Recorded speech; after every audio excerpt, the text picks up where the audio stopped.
guys, welcome to my YouTube channel The Pharmacy by Roshni. ഈ വീഡിയോയിൽ നമ്മൾ discuss ചെയ്യാനായിട്ട് പോകുന്നത് വളരെ ഇമ്പോർട്ടൻ്റ് ആയിട്ടുള്ള ഒരു കാര്യമാണ്. നമ്മുടെ first year DPharm practical exam നടക്കാനായിട്ട് പോവാണ്. അപ്പോൾ ഈ വീഡിയോ നിങ്ങൾ സ്കിപ്പ് ചെയ്യാതെ കണ്ടാൽ മാത്രമേ നിങ്ങൾക്ക് എങ്ങനെയാണ് പ്രാക്ടിക്കൽ എക്സാമിൽ നല്ല രീതിയിൽ സ്കോർ ചെയ്യേണ്ടതെന്നുള്ള എല്ലാ ടിപ്സും ട്രിക്സും എല്ലാ കാര്യങ്ങളും നമ്മൾ ഈ വീഡിയോയിലൂടെ ഡിസ്കസ് ചെയ്യുന്നുണ്ട്. വലിയ നീട്ടി വലിച്ചിട്ടൊന്നും ഞാൻ ഈ വീഡിയോ കൊണ്ടുപോകുന്നില്ല, വളരെ സിമ്പിളായിട്ട് നിങ്ങൾക്ക് പറഞ്ഞു തരാം. അപ്പോൾ ഈ ഒരു കാര്യങ്ങളൊക്കെ നിങ്ങൾ ഫോളോ ചെയ്യുകയാണെന്നുണ്ടെങ്കിൽ പ്രാക്ടിക്കൽസിൽ കുറച്ച് വീക്ക് ആയിട്ടുള്ള ആളുകൾക്കും നല്ല രീതിയിൽ പ്രാക്ടിക്കൽസിൽ സ്കോർ ചെയ്യാനായിട്ട് സഹായിക്കുന്ന കുറച്ച് കാര്യങ്ങളാണ്. അപ്പോൾ അധികം വലിച്ചു നീട്ടാതെ നമുക്ക് വീഡിയോയിലോട്ട് പോവാം. അതിനു മുൻപ് ചാനൽ ഇപ്പോൾ തന്നെ സബ്സ്ക്രൈബ് ചെയ്യാത്തവരൊന്ന് സബ്സ്ക്രൈബ് ചെയ്യുക ആൻഡ് വീഡിയോ ഉടൻ തന്നെ ഒന്ന് ലൈക്ക് ചെയ്ത് സപ്പോർട്ട് ചെയ്യുക. ആൻഡ് എന്തെങ്കിലും സംശയങ്ങൾ ഉണ്ടെങ്കിൽ അല്ലെങ്കിൽ എന്തെങ്കിലും അറിയാനുണ്ട് എന്നുണ്ടെങ്കിൽ തീർച്ചയായിട്ടും കമൻറ്റ് സെക്ഷനിൽ അത് നിങ്ങളെ അറിയിക്കുക കേട്ടോ. എങ്ങനെ നമ്മൾ ഒരു പ്രാക്ടിക്കൽ എക്സാമിനെ നേരിടണം അല്ലെങ്കിൽ എങ്ങനെയാണ് ഒരു പ്രാക്ടിക്കൽ എക്സാമിൽ മാക്സിമം മാർക്ക് സ്കോർ ചെയ്യുക എന്നുള്ളതാണ് ഞാൻ ഈ വീഡിയോയിൽ പറയാനായിട്ട് പോകുന്നത്. അപ്പോൾ അതിന് മുമ്പ് നമുക്ക് എല്ലാവർക്കും അറിയാം, പ്രാക്ടിക്കൽ എക്സാം എന്ന് പറയുന്നത് തിയറിയെ അപേക്ഷിച്ച് നോക്കുമ്പോൾ വളരെ വളരെ ഡിഫറെൻ്റ് ആയിട്ടുള്ള ഒരു എക്സാമാണ്. ചിലർക്ക് തിയറി നന്നായിട്ട് പഠിക്കാൻ കഴിയും, പ്രാക്ടിക്കലിൽ അത്ര ബ്രൈറ്റ് ആയിട്ട് ചെയ്യാനായിട്ട് സാധിക്കില്ല. തിയറി പഠിച്ചെടുക്കാൻ ബുദ്ധിമുട്ടുണ്ട്, അല്ലെങ്കിൽ എസ്സേ ഒക്കെ 5 മാർക്കിൻ്റെ ക്വസ്റ്റ്യൻസ് ഒക്കെ ഉണ്ടാക്കി വലിച്ചു നീട്ടി എഴുതാനുള്ള ബുദ്ധിമുട്ടുണ്ടാവും. പക്ഷേ പ്രാക്ടിക്കലിൽ അവർ നല്ല സ്കിൽഡ് ആയിട്ടുള്ള ആളുകളായിരിക്കും. അപ്പോൾ അങ്ങനെയുള്ള വ്യത്യാസങ്ങൾ പ്രാക്ടിക്കലിനും തിയറിയിലും ഒക്കെ എല്ലാവർക്കും ഉണ്ടാകും. ചിലപ്പോൾ നിങ്ങൾ പ്രാക്ടിക്കൽസിൽ ഒരു പ്രോ ആയിരിക്കും, അല്ലെങ്കിൽ തിയറിയിലും നിങ്ങൾ പ്രോ ആയിരിക്കും, എങ്കിൽ നിങ്ങൾ രക്ഷപ്പെട്ടു എന്ന് പറയാം. പല പല കാര്യങ്ങൾ പഠിച്ച് ചെയ്താലും ആ ഒരു പ്രാക്ടിക്കലിനെ ആ ഒരു നേക്കിൽ നമ്മൾ മനസ്സിലാക്കി ചെയ്തില്ലെങ്കിൽ നമ്മുടെ സമയം പോവും, അതുപോലെ തന്നെ മാർക്കും പോവും. ഫസ്റ്റ് ഇയർ DPharmacy എന്ന് പറയുന്ന ഈ കോഴ്സിൽ എന്ന് പറഞ്ഞു കഴിഞ്ഞാൽ മൊത്തം 5 സബ്ജക്റ്റാണ് വരുന്നത്. അതിൽ 4 സബ്ജക്റ്റിനാണ് പ്രാക്ടിക്കലായിട്ട് വരുന്നത്. ഫാർമസ്യൂട്ടിക്സ് ഉണ്ട്, ഫാർമസ്യൂട്ടിക്കൽ കെമിസ്ട്രി ഉണ്ട്, ഫാർമകോഗ്നസി ഉണ്ട്, അതുപോലെ തന്നെ ഹ്യൂമൻ അനാറ്റമി ആൻഡ് ഫിസിയോളജി ഉണ്ട്. അപ്പോൾ ഫസ്റ്റ് നമുക്ക് ഫാർമസ്യൂട്ടിക്സിൽ നിന്ന് തന്നെ തുടങ്ങാം. എക്സ്പെരിമെൻറ്റ്സ് എന്ന് പറഞ്ഞു കഴിഞ്ഞാൽ നമുക്ക് പ്രോഡക്റ്റ് ചെയ്ത് കറക്റ്റായിട്ട് കിട്ടിയാൽ മാത്രമേ നമുക്ക് മേജറിനും മൈനറിനും മാർക്ക് കിട്ടത്തുള്ളൂ. അതുപോലെ സിനോപ്സിസ്, 10 മാർക്കിന് സിനോപ്സിസ് ഉണ്ട്. അത് നമ്മൾ എന്തായാലും പഠിക്കുക തന്നെ വേണം. അപ്പോൾ സിനോപ്സിസ് വെച്ച് നമ്മൾ തുടങ്ങുകയാണെന്നുണ്ടെങ്കിൽ സിനോപ്സിസിന് 10 മാർക്കാണ്. സിനോപ്സിസ് എഴുതാമെന്ന് പറഞ്ഞു കഴിഞ്ഞാൽ അവരവരുടെ കോളേജ് എന്ത് സിലബസാണ് പഠിക്കാൻ പറയുന്നത്. ഇപ്പോൾ ചിലവർ തിയറിയിൽ ഇന്ന പോർഷൻസ് പഠിച്ചിട്ട് വരുമെന്ന് പറയും, ചിലർ പറയും പ്രിൻസിപ്പിളും പ്രൊസീജിയറും ഒന്ന് പഠിച്ചിട്ട് വരും, നമ്മൾ ഉണ്ടാക്കുന്ന ഓരോ സാധനങ്ങളുടെ പഠിച്ചിട്ട് വരുമെന്ന് പറയും. അപ്പോൾ അത് നിങ്ങളുടെ കോളേജിലെ ടീച്ചേഴ്സിനെ ഡിപ്പെൻഡ് ചെയ്തിട്ടാണ് ഇരിക്കുക. അപ്പോൾ അതനുസരിച്ചിട്ട് നമ്മളത് പഠിച്ചിട്ട് പോവുക. ആൻഡ് അവർ തരുന്ന ആ സമയത്തിനുള്ളിൽ നമ്മൾ പ്രാക്ടിക്കലിൻ്റെ സിനോപ്സിസ് എഴുതാനായിട്ട് ശ്രമിക്കുക. ഇതിപ്പോൾ ഫാർമസ്യൂട്ടിക്സിൻ്റെ മാത്രമല്ല എല്ലാ സബ്ജക്റ്റിൻ്റെയും തന്നെയാണ് പറയുന്നത് സിനോപ്സിസിൻ്റെ കാര്യം. അപ്പോൾ സിനോപ്സിസ് അവർ എന്താണോ പഠിച്ചിട്ട് വരാൻ പറയുന്നത്, ചിലപ്പോൾ 10 എക്സ്പെരിമെൻറ്റ്സ് തന്നിട്ട് ഇതിൻ്റെ പ്രിൻസിപ്പിളും പ്രൊസീജിയറും പഠിച്ചിട്ട് വരാനായിരിക്കും നിങ്ങളുടെ ഇൻചാർജ് പറയുന്നത്. അപ്പോൾ അതനുസരിച്ച് നിങ്ങൾ പഠിച്ചിട്ട് പോവാം.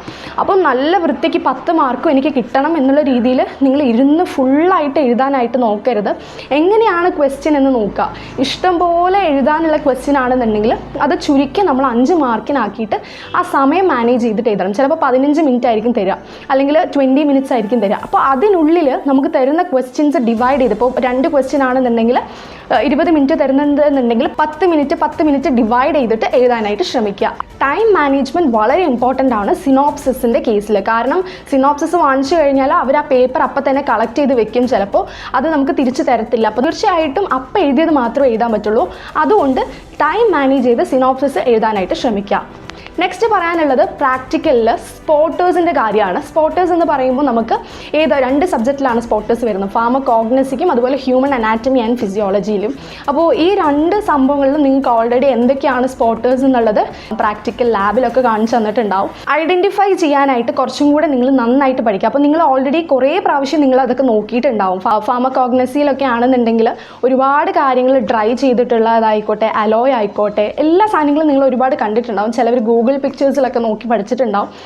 പലതും കുറച്ച് സിമിലാരിറ്റീസ് ഉള്ളതുണ്ട്. അപ്പോൾ അതൊന്നും മാറിപ്പോകരുത്. ഇപ്പോൾ ട്രഗാഗാന്തിനെ പോലെ തന്നെ വേറെ എന്തെങ്കിലും സംഭവങ്ങളുണ്ടാവും. അതുപോലെ ജെലാറ്റിനും ഏഗറും അങ്ങനെ കുറച്ച് സാധനങ്ങൾ സിമിലർ ആയിട്ടുള്ള സാധനങ്ങളാണ്. അപ്പോൾ അത് മാറിപ്പോവാതായിട്ട് നമ്മൾ നോക്കണം.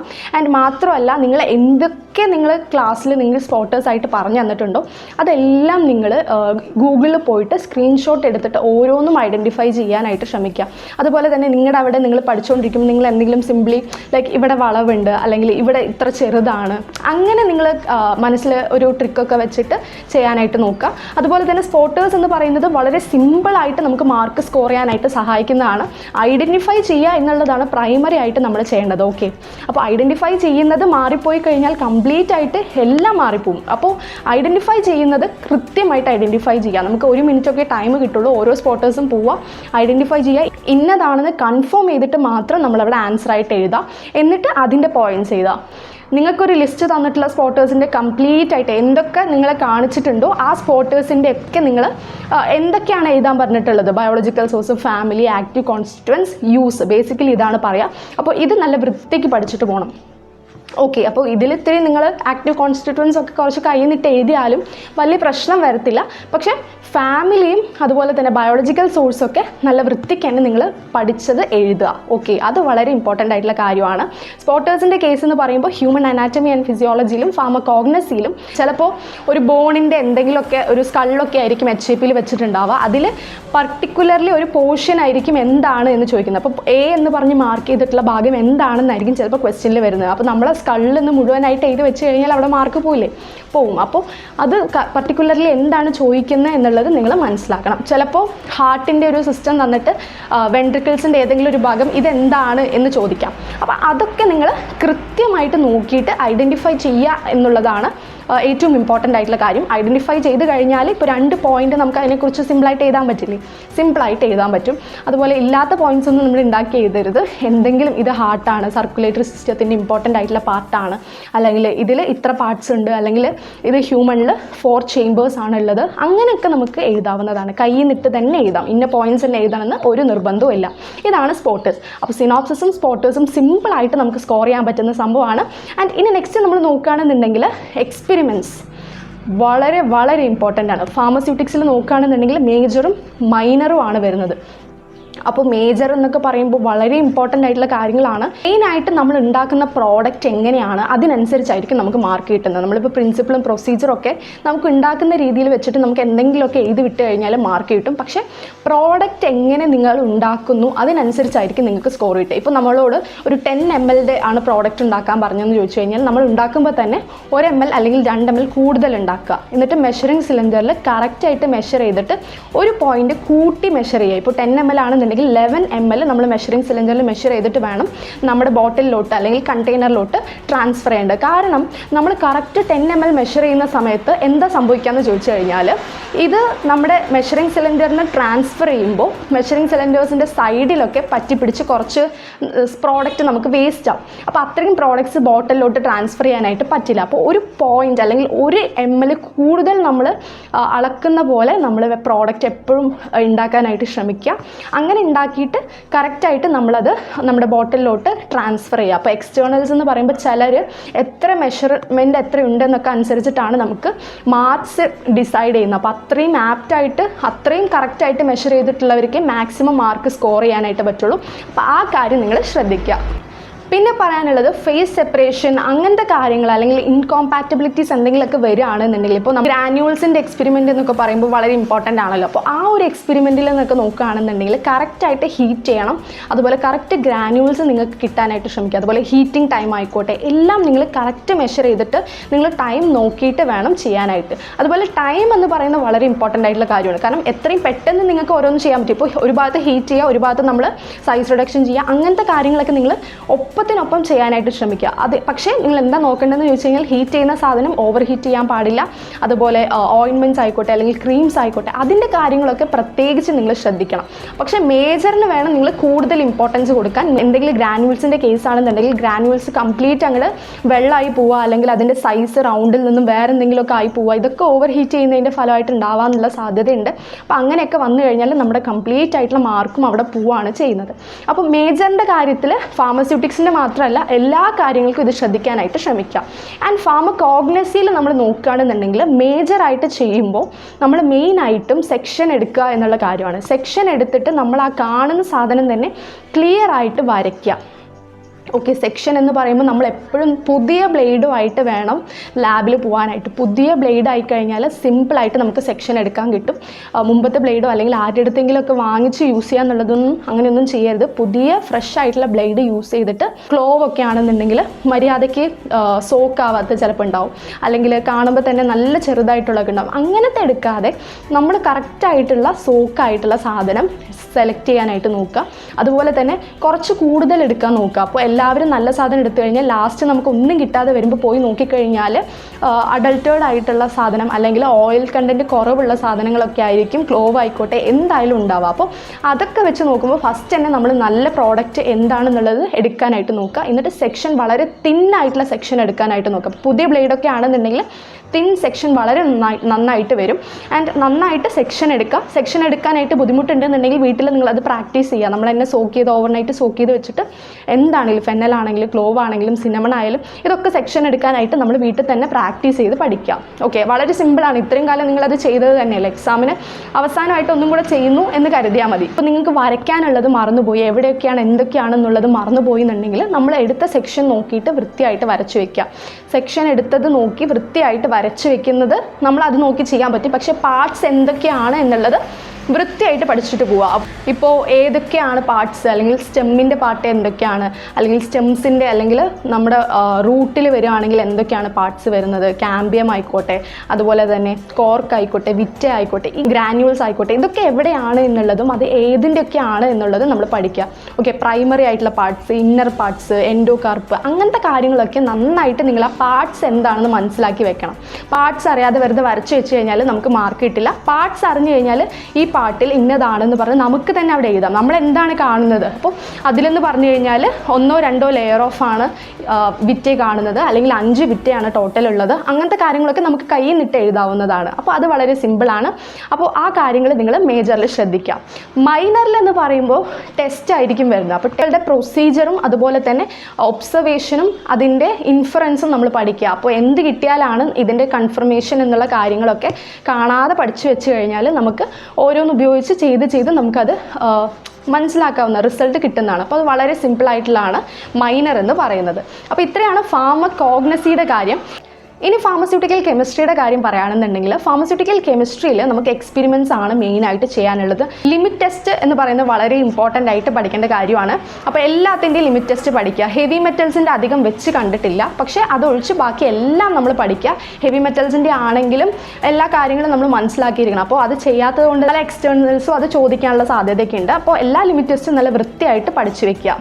ആൻഡ് എസ്റ്റിമേഷൻ ആണ് മറ്റൊരു കാര്യം വരാനുള്ള സാധ്യത എന്ന് പറയുന്നത്. എസ്റ്റിമേഷനും സോൾട്ട് അനാലിസിസും ഒക്കെ വളരെ വളരെ ഇമ്പോർട്ടൻ്റ് ആയിട്ടുള്ള കാര്യങ്ങളാണ്. അതിലുള്ള പ്രിൻസിപ്പിളും പ്രൊസീജിയറും അതുപോലെ തന്നെ അതിൻ്റെ കാര്യങ്ങളൊക്കെ നന്നായിട്ട് പഠിക്കുക. അങ്ങനെ പഠിച്ചു കഴിഞ്ഞാൽ അത് വൈവയ്ക്കും കൂടെ ഹെൽപ്ഫുൾ ആയിരിക്കും. എന്നിട്ട് നമ്മളത് കറക്റ്റായിട്ട് സോൾട്ട് അനറ്റ് എന്താണെന്നുള്ളത് കണ്ടുപിടിക്കുക. സോൾട്ടൊക്കെ മാറിപ്പോയി കഴിഞ്ഞാൽ കംപ്ലീറ്റ് മാർക്ക് അവിടെ പോകും. അപ്പോൾ അത് വളരെ വളരെ ശ്രദ്ധിച്ച് ചെയ്യണം. ചില ടെസ്റ്റുകളൊക്കെ ചെയ്ത് കഴിഞ്ഞാൽ നമുക്ക് നെഗറ്റീവ് ടെസ്റ്റ് തന്നെ പോസിറ്റീവ് വരും. അപ്പോൾ കൺഫർമേഷൻ ടെസ്റ്റൊക്കെ 2 പ്രാവശ്യം ചെയ്യാനായിട്ട് ശ്രമിക്കുക. ആൻഡ് നമ്മൾ പ്രാക്ടിക്കലിൽ എന്തൊക്കെയാണ് നമ്മൾ മാനുവലിൽ പഠിക്കുന്നത്, പ്രൊസീജിയർ ആയിക്കോട്ടെ അല്ലെങ്കിൽ ഒബ്സർവേഷൻ ആയിക്കോട്ടെ, അതൊക്കെ കംപ്ലീറ്റ് ആയിട്ട് എല്ലാ സോൾട്ടിൻ്റെയും പഠിക്കാനായിട്ട് ശ്രമിക്കുക. അപ്പോൾ ഇതാണ് ഫാർമസ്യൂട്ടിക്കൽ കെമിസ്ട്രിയുടെ കാര്യം പറയാനുള്ളത്. ഹ്യൂമൻ അനാറ്റമി ആൻഡ് ഫിസിയോളജി മെയിനായിട്ട് വരുന്ന മേജർ എന്ന് പറയുന്നത് RBCയും WBC ആണ്.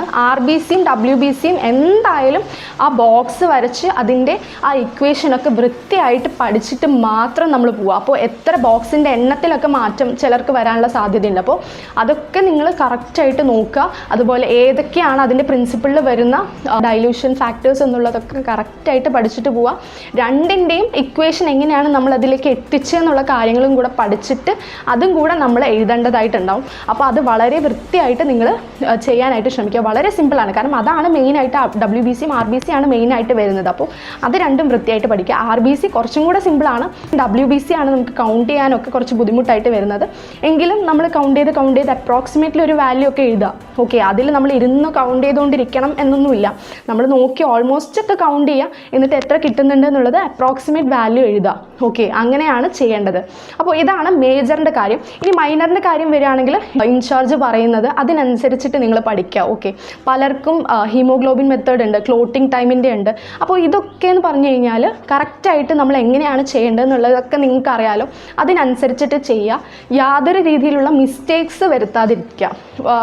നമുക്ക് എന്തായാലും പ്രാക്ടിക്കൽ ബ്ലഡ് വെച്ച് ചെയ്യുന്നതാണ്. അപ്പോൾ ബ്ലഡൊക്കെ പ്രിക്ക് ചെയ്തൊക്കെ എടുക്കുമ്പോൾ ഒരു പ്രാവശ്യം എടുക്കുന്നതിലൂടെ തന്നെ ആവശ്യത്തിന് ബ്ലഡ് എടുക്കാനുള്ളൊരു സാഹചര്യം ഉണ്ടാക്കിയെടുക്കുക. അതല്ലാതെ ടെൻഷൻ കാരണം പലർക്കും ഒരിക്കൽ കുത്തിക്കഴിഞ്ഞാൽ ബ്ലഡ് കിട്ടില്ല, അപ്പോൾ വീണ്ടും വീണ്ടും കുത്തേണ്ടി വരുമ്പോൾ ആകെ ടെൻഷനായി മയങ്ങി വീണ് അങ്ങനത്തെയൊക്കെ അവസ്ഥകൾ ഉണ്ടായിട്ടുണ്ട്. അപ്പോൾ അങ്ങനെയൊന്നും ഉണ്ടാക്കരുത്. ഒരിക്കൽ നമ്മൾ പ്രിക്ക് ചെയ്യുമ്പോൾ തന്നെ ബ്ലഡ് കിട്ടുന്ന പോലെയൊക്കെ പ്രിക്ക് ചെയ്തിട്ട് അത് നമ്മൾ എക്സ്പെരിമെൻറ്റിന് യൂസ് ചെയ്യാനായിട്ട് ശ്രമിക്കാം. ഈ കാര്യങ്ങളൊക്കെ നിങ്ങൾ ഹ്യൂമൻ അനാറ്റമി ആൻഡ് ഫിസിയോളജി എന്ന് പറയുന്ന സബ്ജക്റ്റിൽ ശ്രദ്ധിക്കേണ്ടതായിട്ടുണ്ട്.